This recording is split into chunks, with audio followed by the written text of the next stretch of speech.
गुजारिश रहेगी दर्शकों की कि आप ध्यान से सुने, क्योंकि सौरभ कुमार शाही साहब जब अपनी रिसर्च करते हैं, पुख्ता रिसर्च है, उसमें एक पेंच निकल करके आया है। क्या शेख हसीना द्वारा खुद बनाया हुआ एक कानून आज उन्हीं के लिए एक परेशानी का सबब बन सकता है? शाही साहब, अगर ये जो प्रत्यर्पण की जो संधि होती है, एक्सट्रेडिशन ट्रीटी, इन दोनों देश में, उसके तहत कोई अगर बाहर चले जाता है तो उसको वापस किसी और देश में भेजने का काम, जरा आप एक इतिहास से शुरू करें कि ये भारत और बांग्लादेश के बीच में है तो उसका प्रारूप क्या था और अभी उसका प्रारूप क्या है? शाही साहब जी, ये मनमोहन सिंह गवर्नमेंट के टाइम में जो सेकंड यूपीए गवर्नमेंट थी, उस टाइम में इसकी ज़रूरत जो है वो महसूस हुई, क्योंकि कुछ जो इलाके बांग्लादेश और भारत के जो बॉर्डर के इलाके थे, वहाँ पे कुछ जो मिलिटेंट ग्रुप्स जो नॉर्थ ईस्ट के थे, उनके लोग वहाँ एक्टिव थे और बांग्लादेश के तरफ रह रहे थे। उसको अप्रीहेंड भी किया था कई बार बांग्लादेश गवर्नमेंट ने, अलग अलग गवर्नमेंट्स ने अलग अलग टाइम पे उसको अप्रीहेंड भी किया था, जेल में भी कुछ लोगों को डाला था। लेकिन चूंकि कोई प्रत्यर्पण संधि, एक्सट्रेडिशन ट्रीटी नहीं थी दोनों देशों के दरमियान, तो आप ऐसे तो है नहीं कि उसको उठा के सीधे आप यहाँ पे भेज देंगे। तो उसकी जरूरत बहुत दिनों से महसूस हो रही थी, स्पेशली कि जब शेख हसीना की गवर्नमेंट वहां पे आई, अवामी लीग की गवर्नमेंट आई, तो उसने क्रैकडाउन शुरू किया और भारत ने जो भी लिस्ट दिए, भारत ने जो टेररिस्ट के लिस्ट दिए थे या जो अलग मिलिटेंट ग्रुप थे नॉर्थ ईस्ट के, उनके लोगों के लिस्ट दिए थे, उसमें से कुछ लोगों को गिरफ्तार भी किया गया, कुछ लोगों के कैंप्स जो है डिसबैंड किए गए। लेकिन एक मैकेनिज्म नहीं था जिसके थ्रू आप जो है उसको सौंप सके। तो 2013 में मनमोहन सिंह गवर्नमेंट के दूसरे टर्म के दौरान, एंड में बिल्कुल ऑलमोस्ट, ये प्रत्यर्पण संधि जो है भारत और उसके बीच साइन हुई, बांग्लादेश के बीच में। और जो इसके ब्रॉडर पॉइंट्स हैं, ये इनफैक्ट हमारे जो दर्शक हैं वो साइट पे जाके देख सकते हैं। ये इंडियन हाई कमीशन जो है ढाका की, उसके साइट पे इसका डॉक्यूमेंट भी मौजूद है, तो अगर आप चाहें तो उसके फाइनल पॉइंट्स वहां पे जाके देख सकते हैं। ये जो डॉक्यूमेंट है उसके हिसाब से इसमें जो जो प्रोविजंस दिए गए थे, वो जो दुनिया के में जो एक प्रिवेलिंग एक्सट्रेडिशन ट्रीटीज देशों के दरमियान होती है, एक स्टैंडर्ड जिसको कहते हैं, उसको फॉलो करते हुए वही प्रोविजंस थे। जो अगर आप फर्ज करें कि अमेरिका और भारत के बीच अगर कोई ट्रीटी है तो उसमें जो पॉइंट्स होंगे, इस तरह की, यानी जो स्टैंडर्ड जिसको कहते हैं, उस प्रोटोकॉल को फॉलो करते हुए उसमें तमाम चीजें बनाई गई थी। लेकिन फिर कुछ हुआ 2016 में, जब ये गवर्नमेंट आ गई, मोदी गवर्नमेंट आई, तो उन्होंने 2016 में म्यूचुअल अग्रीमेंट से, यानी उसमें शेख हसीना की मर्जी भी शामिल थी, दोनों ने इसका अमेंडमेंट किया। ये भी आप, अगर आप इंडियन एमईए के साइट पे जाएंगे, इनफैक्ट राज्यसभा के साइट पे जाएंगे, तो वहाँ एक स्टार्ट क्वेश्चन किसी ने पूछा था इस बाबत। तो स्टार्ट क्वेश्चन का चूंकि रिप्लाई जो है रिटर्न में करना पड़ता है, तो वो रिटर्न में रिप्लाई उस समय मिनिस्टर्स ने किया था, और इसीलिए वो राज्यसभा के उस पर भी अपलोडेड है।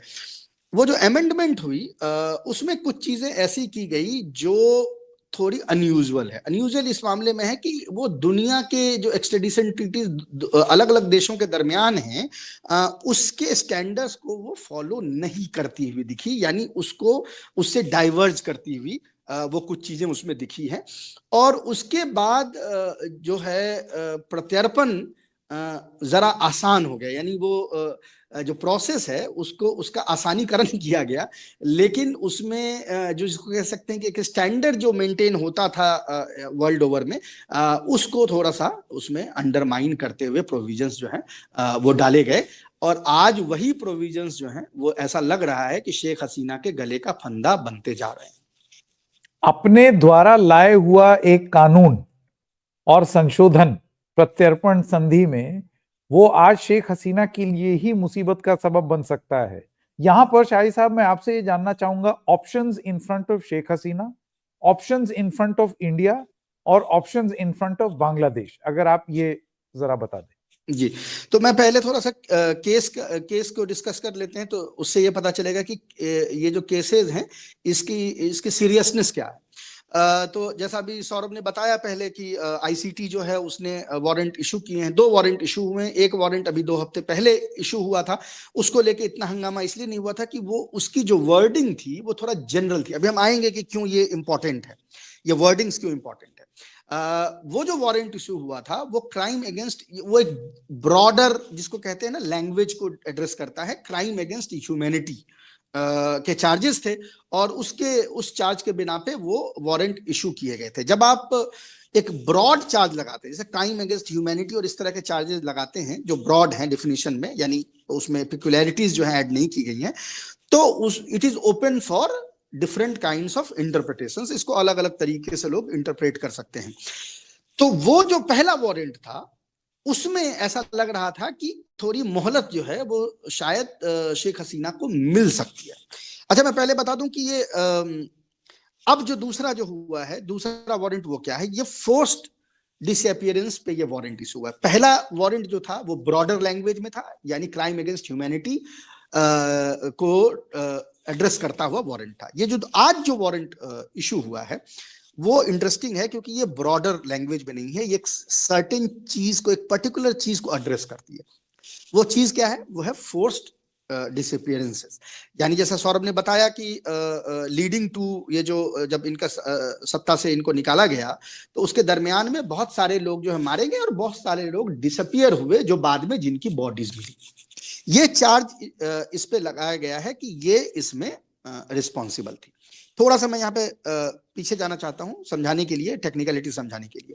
सेकेंड वर्ल्ड वॉर के बाद जो न्यूरमबर्ग में ट्रायल हुआ, नाजीज जो थे, नाजियों का जो ट्रायल हुआ, उसमें एक चीज जो है डिफाइन की गई जिसको बोलते हैं सुपीरियर रिस्पॉन्सिबिलिटी। अब सुपीरियर रिस्पॉन्सिबिलिटी क्या है कि एक समझिए कि पावर का अगर पिरामिड है और उसके टॉप में प्राइम मिनिस्टर या जो भी प्रेसिडेंट या जो भी चांसलर बैठा हुआ है और उसके नीचे कोई ऑफिसर बैठा हुआ है, उसके नीचे कोई ऑफिसर बैठा और सबसे नीचे आपका प्यादा बैठा हुआ है, यानी जिसको आप कहते हैं फुट सोल्जर बैठा हुआ है। तो अगर फुट सोल्जर ने यहूदी को मारा और डायरेक्ट कमांड अगर हिटलर ने नहीं भी दिया तो ये माना जाएगा ये दोनों तरफ से एक्ट करती है। टुवर्ड्स डाउनवर्ड कैसे एक्ट करती है सुपीरियर रिस्पॉन्सिबिलिटी, कि जो लोएस्ट लेवल पे ऑफिसर है जिसने कि फाइनली मारा है किसी को या डिसअपियर किया है या जो भी किया है, वो ये मोहलत नहीं ले सकता कि मुझे ऑर्डर मिला था और हम ऑर्डर को फॉलो कर रहे थे। ये न्यूरमबर्ग ट्रायल ने बिल्कुल क्लियर कर दिया कि ऑर्डर को फॉलो करना अपने आप में कुछ नहीं है। आपको अपनी वो लेनी होगी, जुडिशियल आपको वो लेना पड़ेगा कि ये ऑर्डर हमको फॉलो करना है कि नहीं। लेकिन ये नीचे से ऊपर भी जाता है। नीचे से ऊपर कैसे जाता है कि नीचे अगर किसी ने कोई क्राइम किया है और वो ऑर्डर ऊपर की तरफ पास किया गया है तो ऊपर बैठा आदमी भी ये क्लेम नहीं कर सकता कि हमारे नीचे प्यादे ने कर दिया, मुझे तो इसका कोई पता नहीं था। तो इस पिरामिड को बोलते हैं सुपीरियर रिस्पॉन्सिबिलिटी। सुपीरियर रिस्पॉन्सिबिलिटी मतलब जो सबसे सुपीरियर पोस्ट पे बैठा है उसकी रिस्पॉन्सिबिलिटी है, उसकी जिम्मेदारी है। इस पॉइंट के तहत शेख हसीना को यहां पे इंप्लीकेट किया गया है कि आपकी जिम्मेदारी। अच्छा, दूसरी चीज ये, इन्होंने सुपीरियर रिस्पॉन्सिबिलिटी का जो प्रूफ होता है ये खुद ही प्रोवाइड कर दिया। अभी हमारे दर्शकों को याद होगा, अभी 1 महीने पहले हम लोगों ने एक प्रोग्राम किया था जब इंटरनेशनल आईसीसी ने वारंट जारी किया था नेतन्याहू पे। तो हम लोगों ने एक प्रोग्राम किया था और उसमें हमने ये कहा था कि एविडेंस इजराइल ने खुद प्रेजेंट किया। कैसे प्रेजेंट किया, तो एक लेटर थी जिस लेटर में इजराइल ने ये कहा था कि हम जाने दे रहे हैं रसद को नॉर्दर्न गाजा में, हम जेनोसाइड नहीं कर रहे हैं, हम अब रसद को जाने देंगे। तो इसको कैसे इंटरप्रेट करता है कोर्ट? इसका मतलब आप अब तक रोक रहे थे। अब यही चीज शेख हसीना ने अपने पैरों पे कुल्हाड़ी मारी कि इन्होंने प्रेशर में आके ऑर्डर दिया कि जो कुछ लोग डिसअपियर हुए थे उनको छोड़ा जाए। इसका क्या मतलब हुआ कि जब उनको उठाया गया तो आपके ऑर्डर से उठाया गया, वरना आपके ऑर्डर से उसको छोड़ा कैसे जाएगा।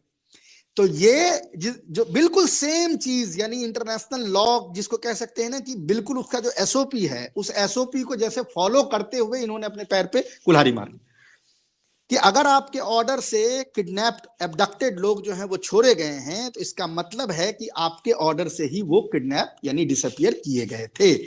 तो अब इस कोर्ट में ये चार्जेस लगे हैं, सुपीरियर रिस्पॉन्सिबिलिटी के चार्जेस लगे हैं और सेल्फ इंप्लीकेट आपने अपने आप को किया है। तो ये चार्जेस है, ये तो हो गए केस का वो। अब हम देखते हैं कि भारत के पास क्या ऑप्शंस थे पुराने जो ओरिजिनल फॉर्मेट था एक्सट्रेडिशन ट्रीटी का, और कहां पे शेख हसीना ने अपने पैर पे कुल्हाड़ी मारी। पुराने जो एक्सट्रेडिशन ट्रीटी, जो ओरिजिनल एक्सट्रेडिशन ट्रीटी जो मनमोहन सिंह के जमाने में साइन हुई थी, उसमें यह था कि आपको कॉन्क्रीट एविडेंस प्रेजेंट करना पड़ेगा क्राइम का, दिखाने के लिए कि इस आदमी ने क्राइम किया है, तभी हम एक्स्ट्राडाइट करेंगे। कॉन्क्रीट एविडेंस आपको प्रेजेंट करना पड़ेगा, नंबर 1। नंबर 2 कि सुपीरियर कोर्ट जब यह ऑर्डर दे देगी, यानी सुप्रीम कोर्ट तक ये बात जब पहुंच जाएगी वहां के, और वो ऑर्डर देगा, तभी उसको माना जाएगा कि इसकी कोई लीगल वैलिडिटी है। नंबर 2, अब इन चीजों को 2016 में अमेंडमेंट के थ्रू खुद शेख हसीना और मोदी गवर्नमेंट ने हटा दिया। अब जो नया है उसके हिसाब से कोई कॉन्क्रीट एविडेंस की जरूरत नहीं है, यानी फ्लिम्जिएस्ट ऑफ ग्राउंड पे आपका एक्सट्रेडिशन जो है प्रत्यर्पण हो सकता है। ये खुद दोनों ने साइन किया है, एक। दूसरा, कोई भी कॉम्पिटेंट कोर्ट जो है वो ऑर्डर दे सकता है, यानी लोअर कोर्ट भी ऑर्डर दे सकता है, उससे भी वो चलेगा। लोअर कोर्ट के ऑर्डर से भी आपको प्रत्यर्पण जो है करना पड़ेगा। तो एक दो चीज यहां पे। अब आप बताइए कि अगर ये दो चीज नहीं होते तो कितना डिफिकल्ट होता इनका प्रत्यर्पण करना। ये खुद ही ये 2 पॉइंट्स इन्होंने अमेंडमेंट करके 2016 में और अपने पैरों पे कुल्हाड़ी मार ली। हालांकि मैं दर्शकों को ये भी बताऊं कि ये 2016 में जब ये अमेंडमेंट हुआ तो भारत और बांग्लादेश दोनों चाहते थे कि अमेंडमेंट हो। क्यों चाहते थे? भारत चाहता था कि उल्फा के one of the founding members Anup Chetia, जो 18 साल से बांग्लादेश के जेल में थे, भारत उसका प्रत्यार्पण चाहता था कि उनको यहां पर भेजा जाए। हालांकि जो 18 साल से ऑलरेडी जेल में है वो क्या ही क्राइम कर रहा होगा, आप समझ सकते हैं। लेकिन आपको एविडेंस देना था, एविडेंस आप क्या देते? If he is in jail for 18 years, तो ये चेंज किया गया और इनको सौंप दिया गया। उल्टे तरफ ये हुआ कि शेख हसीना का कहना था कि मेरे जो अब्बा थे बंगबंधु शेख मुजीबुर रहमान, उनके हत्या में जो 2 लोग शामिल थे, जो 2 लोग मुलव्विस थे, वो भारत में रहते थे, उनका एक्सट्रेडिशन चाहिए था। तो अगेन उन्होंने प्रूफ का बर्डन हटा दिया, तो उन दोनों लोगों को फांसी पे टंगने के लिए बांग्लादेश भेज दिया गया। तो इस कारण से अमेंडमेंट हुई थी। ये फांसी का फंदा आज अपने गले में पड़ गया। शाही साहब अभी देख रहे थे कि शेख हसीना के खिलाफ बांग्लादेश में 232 मुकदमे हैं। 232। अभी तो 2 मुकदमों में उनके खिलाफ वारंट जारी हुए हैं। और ऐसे धीरे धीरे क्योंकि जैसे जैसे बांग्लादेश स्टेबलाइज होता जा रहा है, कानूनी कार्रवाई आगे बढ़ती जा रही है, अभी 2 हैं, 3 होंगे, मतलब 232 वारंट जारी हो सकते हैं शेख हसीना के खिलाफ, और भी जारी हो सकते हैं। तो भारत, ऐसा लगता तो नहीं है कि भारत सौंप देगा। अगर भारत को सौंपना ही होता तो शायद उस वक्त, और भारत को पता था कि बहुत बुरा भला हो जाएगा, शेख हसीना विलन है बांग्लादेश में, हम उनको पनाह दे रहे हैं, वैसे भी हमें आगे दबाव होगा, हमारे बिजनेसेस खराब होंगे, हमारे जो संबंध है, सामरिक संबंध है, वो भी खराब होंगे, लेकिन फिर भी भारत ने पनाह दिया। तो ऐसे में लगता नहीं कि भारत आसानी से सौंप देगा शेख हसीना को। लेकिन चूंकि अगर भारत इस चिट्ठी का पालन नहीं करता है, इस संधि का पालन नहीं करता है, तो क्या चैलेंजेस होंगे भारत के सामने? देखिए, अव्वल तो उस समय भारत का हेल्प करना जो है वो इसलिए भी था कि इनको ये डर था कि भीड़ अगर वहां उनके घर तक पहुंचेगी तो शायद ये केस वेस का मामला ही नहीं बनेगा, पब्लिकली हो सकता है इनको लिंच कर दिया जाए। तो जाहिर है कि मतलब वो तो कोई नहीं चाहता, वो विजुअल्स कोई भी नहीं चाहता, तो इनको एक तरीके से वहां से निकाल दिया गया। लेकिन दूसरा ये भी था कि चार्जेस किस तरह के फ्रेम होते हैं, भारत इसका इंतजार भी कर रहा है। जैसा मैंने कहा, पहला वारंट जो है जनरल वारंट है, वो हालांकि नोट वर्बल जो है वो इंडियन हाई कमीशन को जो ढाका में है वहां भेज दी गई है, तो उसके, और सिर्फ इंडियन हाई कमीशन को ही नहीं भेजी गई, इंटरपोल को भेज दी गई। यानी इंटरपोल को कह दिया गया है कि अब आप रेड कॉर्नर या व्हाटएवर जो भी नोटिस जो है आप इशू कीजिए। शायद इंटरपोल जो है वो इशू कर देगा, पहले वाले पे शायद ना भी करे, सेकंड वाला थर्ड वाला तो बहुत इंपॉर्टेंट है। अच्छा, अब ये है एक्सट्रेडिशन ट्रीटी भारत और बांग्लादेश की ये कहती है कि कोई भी क्राइम जिसमें सजा की मियाद 1 साल से ऊपर की है, उसके लिए एक्सट्रेडिशन हो सकता है। 1 साल से कम की सजा होती तो उसके लिए नहीं हो सकता था। एक चीज, दूसरी चीज होती है डुअल क्रिमिनलिटी कहते हैं। डुअल क्रिमिनलिटी क्या होता है? यानी जिस कानून के बिना पे जिस क्राइम के लिए उनको सजा बांग्लादेश में हो रही है, उस क्राइम को लेके भारत में भी सजा का प्रावधान होना चाहिए, तभी एक्सट्रेडिशन हो सकता है। अब आप देखिए चार्जेस क्या लगे हुए हैं, force disappearance, attempt to murder, ये सारी चीजें भारत में भी इस पे सजा का प्रावधान है। अच्छा, वैसे भी कॉमन लॉ तो इंडिया और पाकिस्तान और बांग्लादेश और इवन सिंगापुर वगैरह का भी सेम है। जहां जहां अंग्रेज गए वो कॉमन लॉ तो के बिना पे ही उनके लॉ बने हुए हैं, इंग्लिश कॉमन लॉ के बिना पे, तो जाहिर है कि वो तो सेम होगा ही होगा। तो ये जो 2 हर्डल थे ये ऑलरेडी क्रॉस हो चुके हैं। अब ये है कि गुड फेथ में है कि नहीं। तो भारत ने खुद ही उस संधि जो 2016 में साइन हुई, मैं बार बार मुझे हंसी भी आती है, 2016 में जो अमेंडमेंट साइन हुआ था उसमें ये कर दिया गया कि mayor warrant is enough for the start of the processing, यानी वहां पे एविडेंस जमा करने की भी जरूरत नहीं है। कॉन्क्रीट एविडेंस छोड़ दीजिए, कोई भी एविडेंस जमा करने की वहां पे जरूरत नहीं है। अगर वारंट इशू हो गया तो एक्सट्रेडिशन के लिए आपको प्रयत्न जो है वो शुरू कर देना पड़ेगा। तो भारत के पास ऑप्शंस ये हैं। अब इसको कैसे करेगा नहीं करेगा यह बात की बात है, लेकिन जैसा मुझे लग रहा है लीगली जो विंडो है भारत के लिए वो बहुत ही बिल्कुल ना के बराबर उसमें स्पेस मुझे दिख रही है। अब शाही साहब, मेरी आवाज आ रही है आपको? जी जी बिल्कुल। अब मैं एक ये सवाल पूछना चाहता हूं कि भारत के सामने विकल्प, ऑब्वियसली सपोज अगर ये मामला सामने आता है जैसे कि आपने एस्टैब्लिश किया कि वो कानून को हल्का करने में बिटवीन इंडिया एंड बांग्लादेश दोनों तरफ से वो कानून हल्का हो गया है, विच मींस एक्सट्रेडिशन अब और आसान है। अब ऐसे में विकल्प क्या है? कल को अगर इस तरीके का एक वहां की जो इलेक्टेड तो नहीं है, सॉरी, वहां की जो एस्टैब्लिश सरकार है वो ये बोल दे कि चलिए भाई अब एक्सट्राडाइट कीजिए, तो व्हाट विल इंडिया डू? देखिए, अगर मैं एकदम फार फेच सिनेरियो में जाऊं तो भारत के पास जो अब एक ऑप्शन है, मतलब वो भी मुझे लगता नहीं कि too far fetched, but let's discuss कि ऑप्शन क्या है।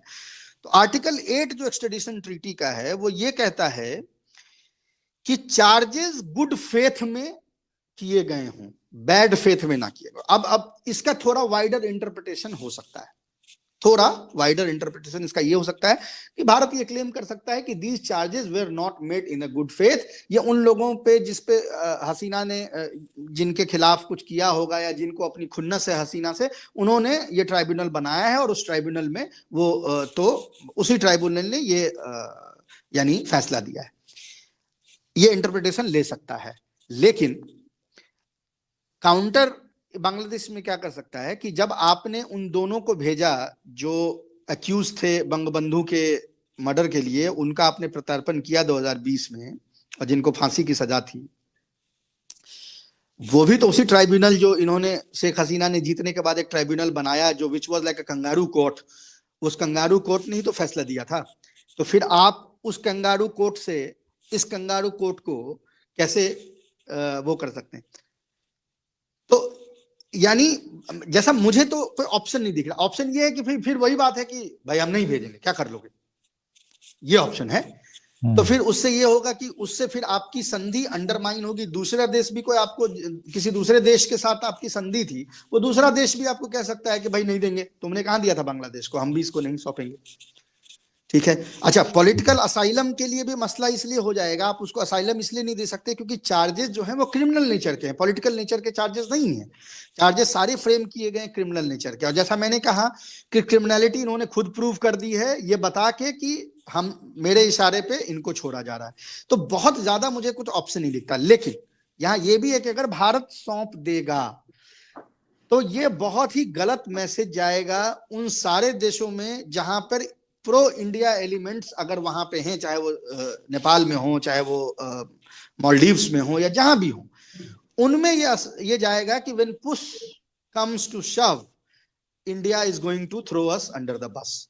तो एक तरफ आपको वो जो एक ऑप्टिक्स है उसको भी आपको एड्रेस करना है कि भाई हम तुमको ये नहीं करेंगे, लेकिन कानून का शिकंजा, जैसा मैंने कहा, आपके अपने बनाए हुए कानून का जो फंदा है वो टाइट होता जा रहा है। तो बहुत ज्यादा मुझे यहाँ कोई ऑप्शन नहीं दिखती एक्सेप्ट फॉर द फैक्ट कि हम अपने ही कानून को कहें कि भाई हम नहीं मानते, जाओ नहीं भेजेंगे, क्या कर लोगे? शाही साहब, एक और सवाल आपसे कि मान लीजिए शेख हसीना कहें कि मैं ऐसा करता हूं, अब बहुत मजबूरी हो गई आपके सामने, आपने हमारी इतनी मदद करी, हमें इतने महीने अपने पास रखा, अब आपके लिए मैं तकलीफ बनती जा रही हूँ, दबाव बनता जा रहा है, मैं किसी और देश चली जाती हूँ, ऐसे सिनारियो में क्या होगा? फिर क्या भारत, उसकी भी कोई ट्रिटी में कोई वैल्यू है कि आप भगा नहीं सकते किसी और देश वगैरह वगैरह, उसमें कानूनी एग्जैक्टली क्या है? एग्जैक्टली तो अव्वल तो शेख हसीना के लिए सही ये होता, ये हम लोगों ने डिस्कस भी किया था जब हम लाइव कर रहे थे, जब वो भाग रही थी, कि इनको उस देश में जाना चाहिए जिनके साथ प्रत्यर्पण संधि नहीं है बांग्लादेश की। हालांकि अब उस समय आ गई भारत में, फर्स्ट वारंट निकलने से पहले तक भी ये निकल सकती थी। अब ये मुझे समझ में नहीं आ रहा है कि ऐसा डिसीजन क्यों लिया गया। वंस, जैसा कि मैंने आपको कहा कि वो जो अमेंडमेंट है, जो खुद ही अमेंडमेंट किया इन्होंने, उसमें ये कहा कि वारंट निकलते ही आपको एक्सट्रेडिशन का प्रोसेस स्टार्ट हो गया। नाउ आप उनको बाहर भगा नहीं सकते कानूनी तौर पे, क्योंकि ये हमने भाग कैसे जाएंगी भाई? नहीं मतलब ये तो हाँ, बट ठीक है, मतलब उस तरह की चीजें तो हो सकती हैं, मतलब जिसको हम उस तरह की चीज कर सकते हैं, लेकिन आप उनको भगा नहीं सकते। कायदे से आपको उनको हाउस अरेस्ट में अभी रखना पड़ेगा, क्योंकि जैसा मैंने कहा कि प्रत्यार्पण की प्रोसेस स्टार्ट हो गई, इसका मतलब आपने उनको अरेस्ट कर लिया है। भेजने की कवायद आपको शुरू करनी है, अरेस्ट करने की कवायद नहीं। अरेस्ट तो आपको अभी करना पड़ेगा, जैसे ही आपको नोट वर्बल जो है वो सौंप दिया गया। हमको ये समझ में नहीं आ रहा है कि शेख हसीना या तो इतनी कॉन्फिडेंट है कि भारत हमको नहीं सौंपेगा कभी, वरना नोट वर्बल सौंपने से पहले वो क्यों नहीं निकल गई, ये मुझे समझ में नहीं आया। Maybe she is confident, maybe she knows more than us, she knows something जो हमें नहीं पता। हो सकता है, लेकिन ये बहुत बहुत इंटरेस्टिंग होगा, और खास तौर से जो शाही साहब ने अभी जो बात बताई, आप जरा सोच के देखिए कि आपने एक कानून बनाया, अपनी सहूलियत के लिए कानून बनाया, दो देशों ने, ऑब्वियसली जो प्रत्यर्पण संधि होती है ये दो देशों की म्यूचुअल अंडरस्टैंडिंग, उनके लीडर्स के म्यूचुअल अंडरस्टैंडिंग के चलते ये बनती है। और हम ये भी जानते हैं कि policies are a function of statecraft in continuum. इसका मतलब ये हुआ कि एक बार कोई नीति बनती है तो फिर वो नीति सरकार बदल भी जाए तो चलती रहती है, फिर सुविधा अनुसार, स्वाद अनुसार उसमें परिवर्तन होता है। तो अब एक संधि ऐसी बन गई है जो गले की फांस बन गई। अब ऐसे वक्त में, जी शाही साहब। संगीत, मैं एक पॉइंट बिल्कुल मेरे जहन से निकल गया था, वो भी मैं ऐड करना चाहता हूँ। एक जो 2016 में अमेंडमेंट इन्होंने किया, उसमें एक और पॉइंट ऐसा डाल दिया जो शेख हसीना के अगेंस्ट में जा रहा है कि क्राइम करना जरूरी नहीं है, attempt to crime itself would be considered for extradition. यानी आप देखिए, बिल्कुल ही, मतलब आपने कोई रास्ता ही नहीं छोड़ा है एस्केप रूट। मतलब आपको उनको, बांग्लादेश को ये प्रूफ भी नहीं करना है कि इसने क्राइम किया है, हालांकि इन्होंने खुद ही प्रूफ कर दिया, बट मैं कह रहा हूं कि उसको वो करने की जरूरत भी नहीं है। Attempt, mayor attempt itself. क्योंकि आप ये क्यों कर रहे हैं? क्योंकि जब आप मेयर अटेम्प्ट डालेंगे तभी तो आप डालेंगे ना कि हमको एविडेंस की कोई जरूरत नहीं है। एविडेंस किस चीज का? अटेम्प्ट लिया है। एविडेंस तो तब होता है ना जब उसने किया है, तो मैं एविडेंस प्रेजेंट करूं। उसने अटेम्प्ट किया था, हमको पता है उसने अटेम्प्ट किया। अब इन्होंने ये डाला था 2016 में, मैं सॉरी एक पॉइंट भूल गया था, इसलिए मैं ऐड करना चाह रहा था। जी बिल्कुल, लेकिन यहाँ पर देखिए सबसे, अब ये it's a test for India also, जैसे कि शाही साहब ने एकदम सही फरमाया। आपके देश के जिन लीडर्स के साथ अच्छे संबंध हैं उनको आप किस तरीके से ट्रीट करते हैं, और मेरे ख्याल से यहां पर भी आपको एक स्टेट क्राफ्ट का कंटिन्यूअम दिखा पॉलिसीज का, कि जो इंदिरा गांधी के समय से लेकर के और उसके बाद successive governments right up to the Modi regime, Sheikh Hasina India से फेवर में थी और हैं, और शायद आगे भी रहेंगी। तो ऐसे में अब भारत के लिए बहुत इंटरेस्टिंग हो जाता है कि अब आप क्या करते हैं, अपनी ही साइन की हुई पॉलिसी को ऑनर करेंगे या फिर एक टेक्निकलिटी ढूंढी जाएगी कि किस तरीके से ये ना किया जाए, क्योंकि वो सारे लोग जो हिंदुस्तान के स्ट्रेटेजिक इंटरेस्ट के लिए इंपॉर्टेंट हैं और देशों में, वो अब टकटकी लगा करके देखेंगे। और ये चाहे वो इमीडिएट नेबरहुड हो, आसपास के और देश हों, वहां सारे नेता इस तरीके से भारत की ओर देखेंगे कि अगला कदम क्या होगा। मेरे ख्याल से ये बहुत इंटरेस्टिंग स्पेस रहेगा देखने के लिए कि भारत क्या फैसला लेता है, क्या बोलता है, क्या नहीं बोलता है, कितना देर लगाता है बोलने में, शब्दों का चयन कैसा है और शेख हसीना खुद क्या करती हैं। बहुत इंटरेस्टिंग होने वाला है। सौरभ शुक्ला और सौरभ शाही साहब, बहुत बहुत धन्यवाद आप लोगों का हमारे साथ जुड़ने के लिए। फिर मिलेंगे, तब तक के लिए नमस्कार।